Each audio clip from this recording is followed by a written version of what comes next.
everybody, and welcome to our series premiere of Master Debate Feed tonight. I'm Corey Higgs. And I'm Charles Hatfield. And today's episode is... Top 10 Unforgettable Things from the 1990s. The point of this series is that both Corey and I, Charles, have compiled a list of things from the 90s that we think are the top most memorable things from that decade. Movies, figures, video games, just anything that comes to mind that we remember from the time period. We will give both of our lists, counting down from number 5, and debate which items should be in which order. So that way at the end of the show we can compile a list of top 10 things. The top 5 on our list are what will be considered the winners from our debate. Eventually leading to the most unforgettable thing from the 1990s. Well, my entire list is definitely full of dark horses, but my number 5 is probably the darkest one of them all. I have selected Nokia as my number 5. Oh my gosh. Okay, hold on, because I have a ringtone for this. So, when somebody... Well, first of all, if you don't know what Zedge is, you're an awful person. By the same token, if you do know what Zedge is, you're still pretty much an awful person. But basically, when somebody calls me, this is what my ringtone is. That tone is the 90s. And if you were actually curious as to what my text message tone is, another 90s thing... You've got mail. And that actually surprisingly did not make my list. AOL didn't. AOL didn't make my list either, only because it didn't really survive outside the 90s. That's true. I mean, at least Nokia did have a stint that lived on past about 2000. It's almost like a retro thing now, honestly. Kind of almost like the AOL CDs that you always just kind of had lying around the house. Yeah, but it's just... Nokia is one of those things that I feel is completely unforgettable for the reason of you seriously could throw that phone against a wall and it wouldn't break. I'm pretty sure that if there was a nuclear blast that ever happened in or around our landfills, the only two things that would be surviving it would be cockroaches and the Nokia phones. Well, I mean, you wouldn't have cell phone towers to use them, but I guess that's kind of beyond the point. You would have Nokia phones. That's all that matters. Well, actually, so Nokia didn't make my list. Something very similar does later on in my list. But at number 5, I actually have Dragon Ball Z, mainly because nobody will let it die. The 90s anime hair, which slowly progressed into the Y2K hair. I mean, you don't think that the 90s hair could get any worse, but if you were an anime fan at all, you've just watched it progressively go downhill from there. Not only that, but part of the reason that it also made my list is because apparently getting tattoos is a lot like being in Dragon Ball Z, as I found out a couple of weeks ago when I got my newest tattoo, and the noises I was making apparently made me sound like I was going Super Saiyan. Ah! If you actually look at the pictures and see what I had to go through on my back, the shading on that was just awful. But Dragon Ball Z, though, I mean, everyone just knows Dragon Ball Z. You can't forget about it. Even if you weren't a 90s kid, you watched it, and if you haven't watched it, you've watched some crappier, newer version of it. I can agree with that. So my number 4 is also a dark horse, and even though I don't think it's quite as dark as Nokia, I still think that it's probably going to be surprising to a lot of people. My number 4 would be the Ninja Turtles rap from TMNT 2, which came out in 1991 for all you history buffs out there. I actually went out and Googled it just so it could be on my list. You IMDb'd it. It's close enough. It's the Google of movies. The reason why I put this on my list is because the only 2 memorable songs Vanilla Ice is actually known for... Well, wait, though, because one of those was by Queen. I was getting to that. Yes, Ice Ice Baby was basically a ripoff of Queen. But, I mean, that carried him over into the 90s from the 80s. And with that, we still have to give him something from the 90s. And that's the Teenage Mutant Ninja Turtles rap. I mean, it was really fun with the whole go Turtles, go, go, go, go. I mean, it was fun. It was memorable. At least for me, I don't know about you. No, it wasn't. My number 4, though, does span the vast majority of the decade of the 90s, especially for anyone who was born prior to 1990. If you're older than that, you would definitely remember this, because our nice commander-in-chief for the majority of that decade was Bill Clinton. And I'm actually even going to stay away from the cliche reason that you would remember Bill Clinton from the 90s. But it was really impossible to forget Bill Clinton, partially because he was only the second U.S. president ever to be impeached. to actually be impeached. The only other one was Andrew Jackson, who is on the $20 bill if you don't know your president. But you definitely know your money, YouTube. So the guy on the $20 bill is Andrew Jackson. He was the only other president to be impeached. A lot of people think that Richard Nixon was, but he actually resigned before his impeachment went through Congress. Not only that, but obviously Hillary's been in a lot of things lately in the news. Most recently Benghazi and also her email. I don't want to know what's in her emails. That kind of leads me to my next point, I suppose. The other and most recent thing that makes me not able to really forget about Bill Clinton is because our wonderful friends over at Cards Against Humanity created the card Bill Clinton naked with a saxophone on a bearskin rug. Hillary is like Schrodinger's Democratic nominee. You don't know if she's running or if she's not running until she's actually on the ballot. Well, for my number 3, I went with Pokemon Red. You have to tag team green with this, though. The reason that I felt that this has survived and is so unforgettable is how many generations of Pokemon have come before and after this. And I mean, green came out right around the same time with it, and that was when everybody started jumping onto this bandwagon, buying the cards and the little plushies. Well, and another good point with that, though, is that it was really the first video game that used like any sort of wireless technology to be able to play with other people, and that was way before Xbox Live and the PlayStation Network, before big MMOs like World of Warcraft, League of Legends.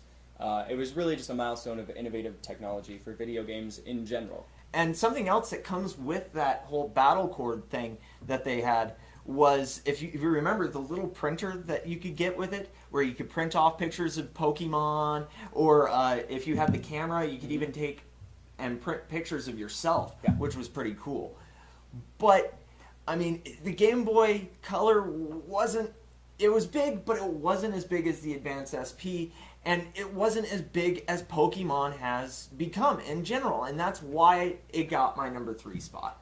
Well, my number 3 spot, ironically enough, is also a video game, but especially if you were a 90s kid, you'll understand this. In the late 90s, it was a big deal because it actually spanned a few different operating systems, starting with Windows 98 and going through Windows XP, and that was the 3D pinball that came preloaded on those. So that was something that landed from late 90s all the way up through the mid-2000s. You can still find that if you really dig around for it on the internet, but everyone played it, everybody knew what it was, and that's a very unforgettable thing, at least for me. My number 2, and this might surprise a lot of people again, but I feel that this was his decade. I completely think that he revolutionized a lot of things that were way ahead of its time, and not only that, but it really was his decade. It was Steven Spielberg's decade. I mean, you had Jurassic Park, which came out, and of course the Animaniacs. Speaking of Bill Clinton playing a saxophone naked on a bearskin rug. You had Freakazoid. You had Pinky and the Brain. He basically was the WB. Another thing that didn't make at least my list, but it died off again with the 90s. Just like AOL did. It's the same kind of thing. But Steven Spielberg, to this day, is a name that lives in infamy. And he was the 90s. I'm sorry, he really is the epitome of the 90s. Well, I mean, and he's done a lot of really good stuff even before and after the 90s, too, though.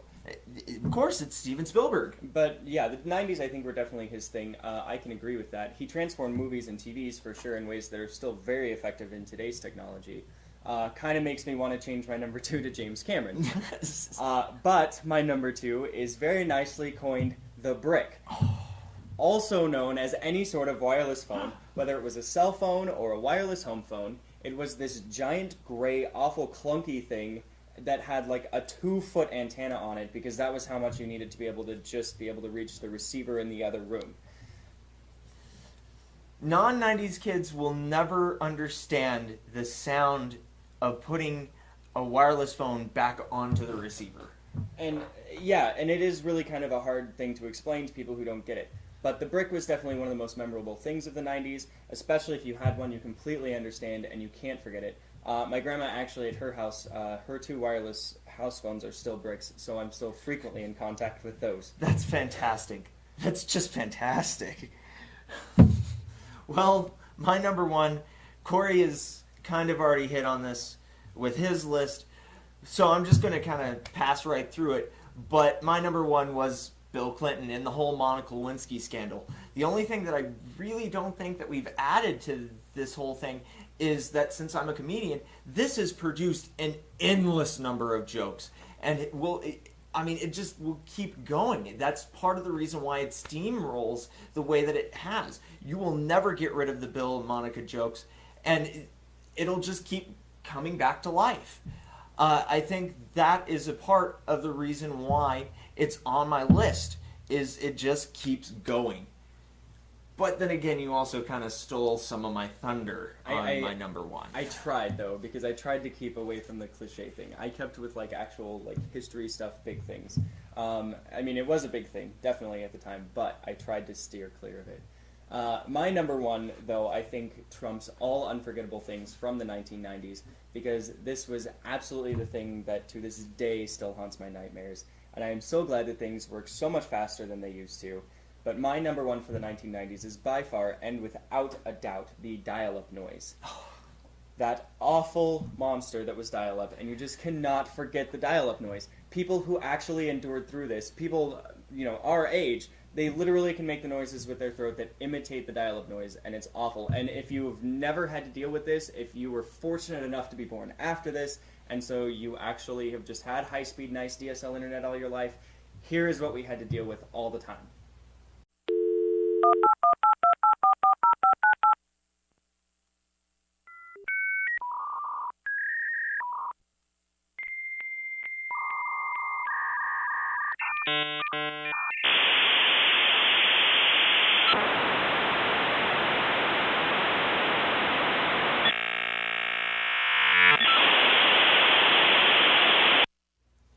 And people who can imitate that noise even know what order all the little inflections go in. It's ridiculous, and it definitely tops my list.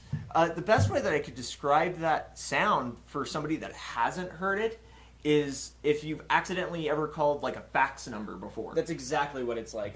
Every time that you had to try to get onto the internet, though. So, our losing bracket. Well, for number 9, I would have to say probably the Teenage Mutant Ninja Turtle rap.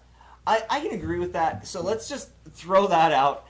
It's gone. I'm sorry, Vanilla Ice. You were the least of the most memorable things of the 90s. Which is rather fitting for Vanilla Ice. Yeah, it is, actually. It really kind of is.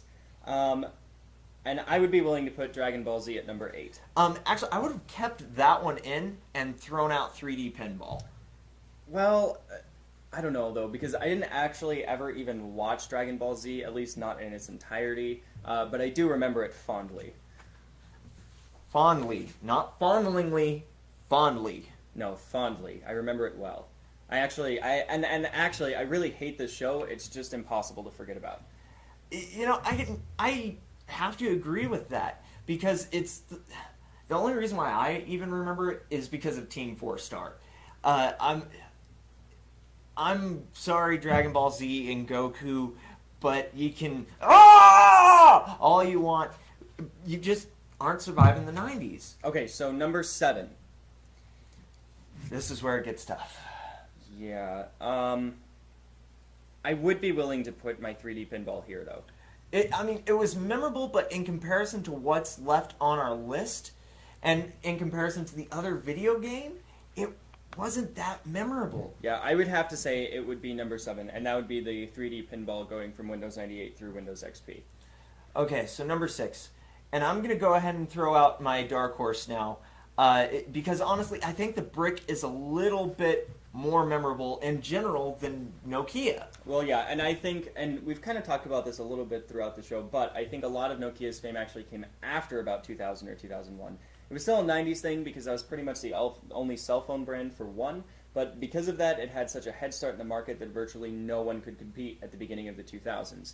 And that was where the vast majority of Nokia was the beginning of the 2000s. And that was, of course, before smartphones, and when the only thing that was really cool was if you had a BlackBerry. And that was really kind of the only competitor in the market, other than, Motorola. So, number 5. And this is where it starts getting difficult again. I would think that we would have to put Steven Spielberg at number 5. I can agree with that. It was his decade, but at the time, everything that we had, look back on and say, oh my god, that was amazing, we didn't look at in quite the same light as we do now. I mean, the Animaniacs had like 4 or 5 seasons and one Cartoon Network movie special that was not at all memorable. Really forgettable, actually. I didn't even know that existed. Be blessed. You were blessed. Oh, it was just monstrous. You had, of course, Pinky and the Brain, which only had a few seasons. Freakazoid only had 2 seasons. Even though he had Jurassic Park, I don't think that carries him up further onto our list. Yeah, so Steven Spielberg hits number 5. Who are you people? And number 4, I would have to say would be The Brick. I think that would be right. And the reason is, out of everything that it is left, it's just not quite as memorable as everything else. Well, and I mean, if you grew up in the 90s and you had one, you get it. You completely get it, and that makes it memorable. It's very impressionable if you actually experience that. But on the whole, though, it was a very short-lived thing. Wireless home phones advance very fast, and of course cell phones even faster, and it's ridiculous how quickly that technology has changed. So I would think that would qualify it to be number 4. Number 3. And I'm actually willing to take him at this particular spot. Actually, me too. I think this is rather fitting now looking back at our list. There are other things that are a little bit more memorable, but I'm sorry. Bill Clinton, you have made the top 3 most unforgettable things of the 90s, but it just wasn't for anything good. But I don't think that anything Bill Clinton did was for anything good. And actually, I don't think anything politicians do in general is ever for anything good. You have a point there. I mean, you don't remember Boehner for anything good. His name is Boner, come on. I mean, and if you have not called him Boner, you are a liar. You are a liar! So, from the 2 that we have left, I feel that I'm willing to put Pokemon Red at number 2. In comparison to the dial-up noise, Pokemon Red was huge, but it wasn't the sound you had to sit through every single time you wanted to watch a YouTube video. YouTube was not even a thing yet. Was it? No. It wasn't. What was there back then? Neopets would have been a thing. Neopets. If you had an AOL CD, like we keep talking about this whole show, then that was what you had to deal with. Email was just becoming kind of a huge deal, like on a more personal level than on a business level, though. And I remember, like, I was super excited to be able to email my grandma a lot of the time, so every day after school was a stupid noise that lasted forever just to get it to connect. And so the dial-up noise is at number 1. So our final list from our winners and top 5 out of the 10 for our top unforgettable things from the 1990s is Steven Spielberg at number 5. The Brick at number 4. Bill Clinton at number 3. Pokemon Red at number 2. And the dial-up noise at number 1. So thank you for watching. Please subscribe, leave comments on your thoughts on this list, and definitely throw us your ideas for future top 10 lists. And definitely check out our Facebook page and our website. We've got our Kickstarter up and running, so we can hopefully get some better equipment here pretty soon and be able to really take off with our production company here at Guys in Bow Ties. And we are really super excited. Definitely keep an eye on stuff that's going on. We have a lot of news that's coming out all the time, every day. So definitely do that, and then catch our next episode next Saturday.